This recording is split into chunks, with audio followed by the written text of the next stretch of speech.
Jackie, back here in the States, as the battle over gun control legislation appears to be going nowhere on a federal level, the fight is ongoing in California. The state has already some of the toughest gun control laws on the books, but there are still more than 24 bills today working their way through the state legislature. Following the Sandy Hook shootings 8 months ago today, nearly 60 gun control bills were written in Sacramento. Now just 26 remain. And Republican Assemblywoman Shannon Groves says she doesn't believe any of the current proposals will make it through. Even though they have the supermajority, there are quite a few Democrats that are either pro-gun or serve areas that are pro-gun. So I think that's why they don't have all the votes to be able to pass such legislation. A couple of them, I think. Now, of the bills that remain, Grove says one that involves a $50 fee and federal application to buy ammunition, along with another requiring fingerprint ID technology for guns, are the two that are getting the most attention. Now, while the Obama administration has put gun control on the back burner while trying to jumpstart a sluggish economy, ironically, it was the gun industry that helped a local man get back in the workforce on the lower side of the business. If we could get your shipping information and whatever color it is that you're wanting to have shipped to you. Chaos 311. Chris Cook used to work in the oil fields until he was let go at the end of last year. That's just when Chris the gun guy thought things couldn't get any lower. And they did.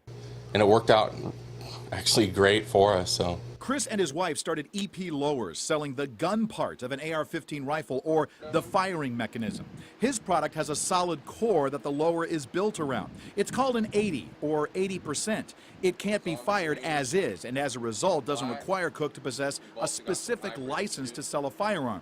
Now, he still owns more than a dozen federal and state licenses to operate his business, one that has taken off in recent months. we get traffic every day through our website, anywhere from 25 orders on a slow day up to, we've had up to 225 orders in a day. Cook's business took off at a time that gun dealers were under siege by people looking to purchase weapons and ammunition at an alarming rate. Today, inventory is beginning to return to normal. We had a run on handguns and rifles and everything, ammunition, and there was about a 2-month period where we could have probably closed our doors and went on vacation because we couldn't even get any product.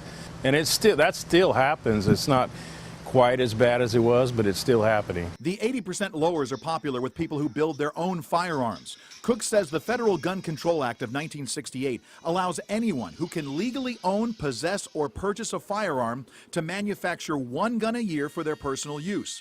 The builder will need access to certain tools in order to remove the core. The rest of the parts are available online or in a gun shop.